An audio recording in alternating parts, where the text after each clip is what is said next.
ये कहानी 4000 साल पुरानी है, बनी इसराइल के एक नगर की, जहाँ एक बहुत ही ईमानदार और बुद्धिमान दरवेश रहता था। बचपन से ही उसका एक ही दोस्त था, जो जन्म से गूंगा और एक पैर से लंगड़ा था। उन्होंने एक दूसरे को बहुत समय से नहीं देखा था। एक दिन दरवेश को अपने दोस्त से मिलने की तीव्र इच्छा हुई। अगले दिन वो अपने दोस्त के गांव की ओर पैदल ही निकल पड़ा। गांव बहुत दूर था और बीच में कई छोटे छोटे गांव पड़ते थे। दरवेश अपने ही ख्यालों में खोया हुआ चल रहा था। अचानक रास्ते में उसकी मुलाकात एक अजनबी से हुई। वो आदमी दरवेश के साथ चलने लगा। दरवेश ने सोचा, ये तो बहुत अच्छा हुआ, साथ होने से सफर जल्दी कट जाएगा। चलते चलते दरवेश ने उस आदमी का नाम पूछा। उस आदमी ने अपना नाम काबिज बताया। दरवेश को ये नाम थोड़ा अजीब लगा। ये कैसा नाम है, उसने सोचा, लेकिन उसने और कुछ पूछने की जरूरत नहीं समझी। दोनों एक साथ आगे बढ़ते रहे। जब भी एक गांव पहुंचे तो अजनबी ने दरवेश से कहा, आप आगे बढ़िए, मुझे इस गांव में किसी को एक संदेश देना है, मैं थोड़ी देर में आपसे मिलता हूं। दरवेश ने कहा ठीक है और आगे बढ़ गया। ठीक उसी समय गांव में ये खबर फैल गई कि एक बैल ने एक आदमी को मार डाला है। उस आदमी की मौत के कुछ ही देर बाद वो अजनबी फिर से दरवेश के साथ आ मिला। वे आगे चलते रहे और एक दूसरे गांव के बाहरी इलाके में पहुंचे।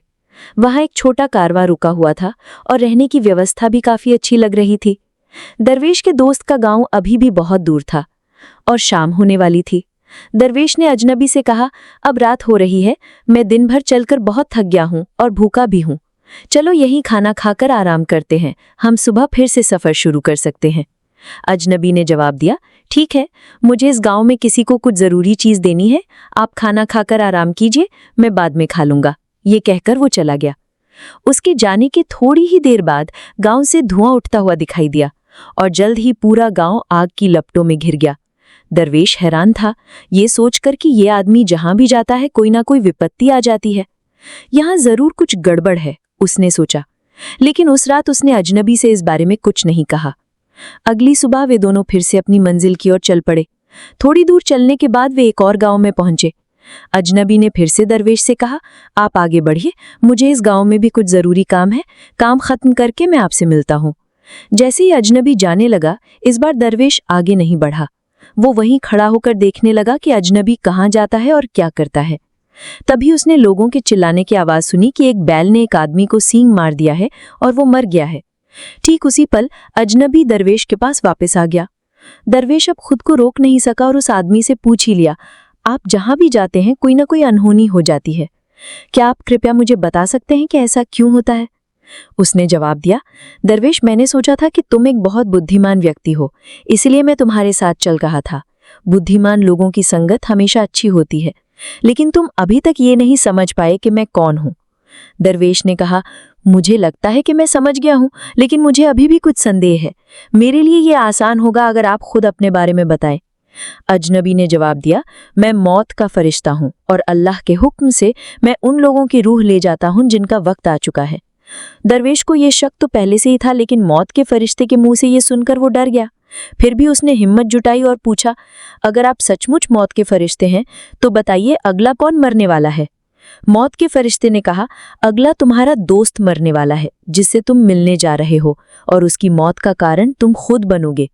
ये सुनकर दरवेश घबरा गया और गहरी सोच में डूब गया। अगर ये सच में मौत का फरिश्ता है तो उसकी बातें सच होंगी और वो अपने सबसे प्यारे बचपन के दोस्त की मौत का कारण बनेगा। उसने फैसला किया कि बेहतर होगा कि वो अपने दोस्त से मिले ही नहीं, कम से कम तब वो उसकी मौत का कारण तो नहीं बनेगा। मौत के फरिश्ते ने कहा, मैं जानता हूं कि तुम क्या सोच रहे हो, लेकिन अपने दोस्त से ना मिलने से उसकी किस्मत नहीं बदलेगी। तुम्हारे दोस्त की मौत निश्चित है और ये अगले कुछ ही पलों में होने वाली है। दरवेश फरिश्ते की बातें सुनकर सन्न रह गया। वो तो उसके मन की बातें भी जानता था, जो किसी साधारण इंसान के लिए असंभव था। अब दरवेश को यकीन हो गया था कि ये सच में मौत का फरिश्ता है। इसीलिए अपने दोस्त की मौत का कारण बनने से बचने के लिए वो तुरंत अपने गांव की ओर वापस लौटने लगा। लेकिन जैसे ही वो मुड़ा, उसने देखा कि उसका दोस्त तेजी से उसी की ओर आ रहा है और उसे देखकर बहुत खुश लग रहा था। जिस तरह से उसका दोस्त चल रहा था, उसे देखकर लगा कि वो काफी देर से उसका पीछा कर रहा था। लेकिन बचपन से ही गूंगा और लंगड़ा होने के कारण वो ना तो दरवेश तक पहुंच पा रहा था और ना ही उसे आवाज देकर रोक पा रहा था। जैसे ही वो दरवेश के पास पहुंचा, वो अचानक मर गया। दरवेश ने हैरानी से मौत के फरिश्ते की ओर देखा, मानो पूछ रहा हो, ये क्या हुआ? मौत के फरिश्ते ने उसके अनकहे सवाल को समझ लिया और कहा, तुम्हारा दोस्त पिछले दांव से ही तुम्हारे पीछे आ रहा था, लेकिन लंगड़ा और गूंगा होने के कारण वो तुम तक नहीं पहुंच पा रहा था। उसने अपनी पूरी ताकत लगाकर तुम तक पहुंचने की कोशिश की, लेकिन बुढ़ापे में उसमें जवानी जैसी ताकत नहीं थी। इस कोशिश के कारण उसे दिल का दौरा पड़ गया और वो मर गया। क्योंकि उसने तुमसे मिलने के लिए अपनी सीमाओं से बढ़कर प्रयास किया, इसलिए तुम ही उसकी मौत का कारण बने। दरवेश को अब पूरा विश्वास हो गया था कि ये मौत का फरिश्ता है और उसका काम रूहों को ले जाना है। एक बुद्धिमान व्यक्ति होने के नाते दरवेश ये भी जानता था कि मौत पर किसी का नियंत्रण नहीं है। हर जीवित प्राणी को एक न एक दिन मरना ही है। ये सोचकर उसने खुद को संभाला। लेकिन अचानक दरवेश को अपनी मौत के बारे में जानने की इच्छा हुई। उसने मौत के फरिश्ते से पूछा, अगर मेरे दोस्त को मरना ही था तो आप शुरू से ही मेरे साथ क्यों चल रहे थे?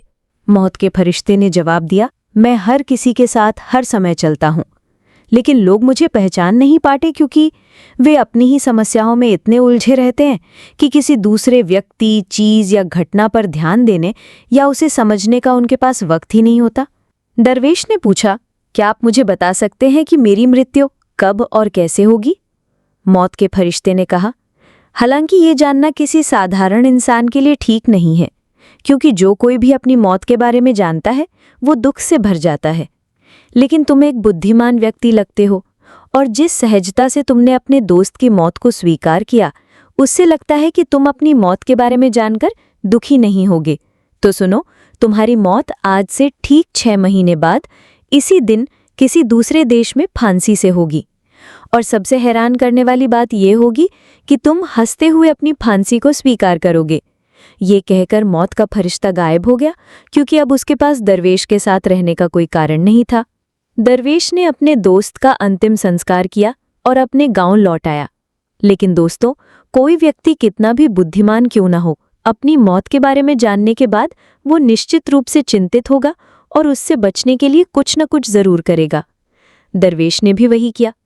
एक बुद्धिमान व्यक्ति होने के नाते उसे उसके देश का खलीफा तक जानता था। दरवेश ने सोचा कि खलीफा के पास जरूर कई बुद्धिमान सलाहकार होंगे जो उसकी समस्या का कोई समाधान निकाल लेंगे। ये सोचकर दरवेश शाही दरबार में गया और खलीफा को अपनी पूरी कहानी सुनाई। खलीफा ने कहानी अपने सलाहकारों के साथ साझा की और उनकी सलाह मांगी।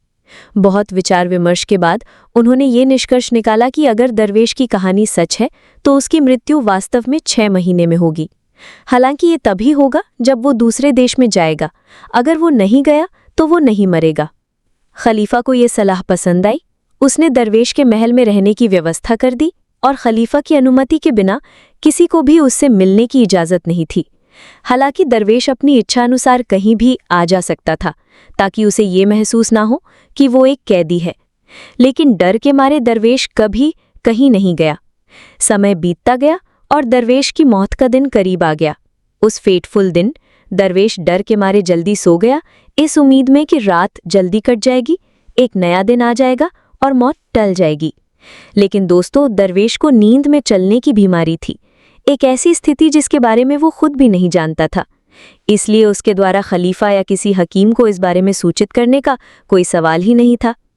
दरवेश अपनी मौत को लेकर बहुत चिंतित था और नींद में चलना अक्सर तब होता है जब कोई ठीक से सो नहीं पाता। उस रात दरवेश नींद में चलने लगा।